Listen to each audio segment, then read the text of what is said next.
এমন কোন গুনাহ আছে যেই গুনাহ করার পরে আল্লাহর কাছে খাঁটি তওবা করলেও আল্লাহ তওবা কবুল করে না? শিরিক? না, শিরিক নয়। শিরিক করলেও তওবা করলে আল্লাহ তওবা কবুল করে, তার জীবনে গুনাহগুলো মাফ করে। পরে সাহাবীরা শিরিক করে নাই? ওমর ফারুক শিরিক করে নাই?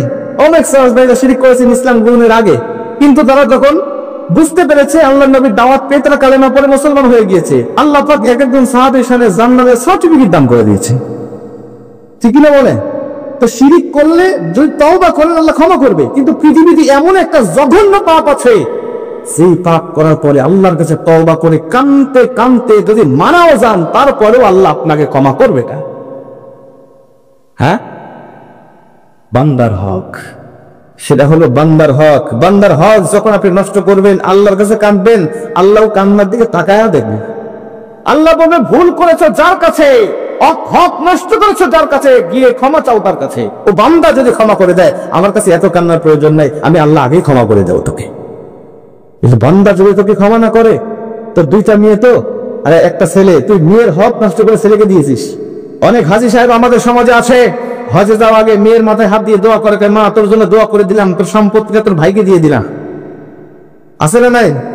এইরকম মা যদি আমার কথা এখন শুনে থাকে, আমি তাকে বলছি, মা আপনার বাবা যদি এই কথা আপনাকে বলে, আপনি আস্তে করে বলবেন, বাবা তোমার মতো বাবার দোয়া করলেও চলবে, না করলেও চলবে, অন্তত আমার সম্পত্তিটা আমাকে বোঝায় দাও। তা তুমি যে কোয়ালিটির বাবা, তো তোমার দোয়া কবুল হবে না, এটা 100% শিওর। কথা বলে দিকেরা।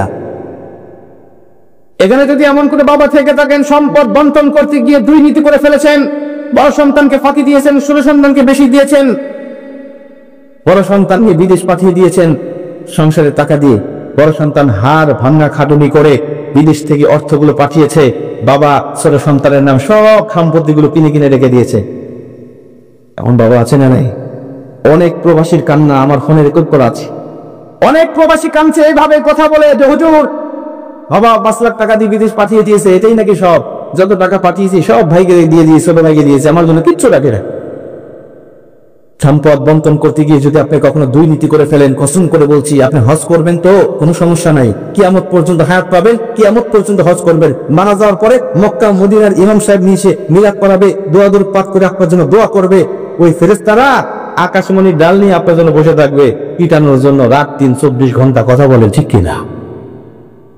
আপনার দোয়া কবুল হবে না, হজও কবুল হবে না, কোনো ইবাদতই কবুল হবে না যতক্ষণ না পর্যন্ত বান্দা আপনাকে ক্ষমা না করে।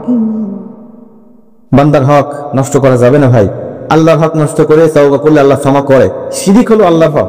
আপনি আল্লাহ পাকের হক নষ্ট করেছেন, অন্য কাউকে আপনি আল্লাহর জায়গায় নিয়ে এসেছেন, কিন্তু বান্দার হক নষ্ট করলে আল্লাহ পাক ক্ষমা করবে না। আল্লাহ বান্দার হক থেকে আমাকে বেঁচে থাকার তৌফিক দান করে, জোরে বলেন আমিন।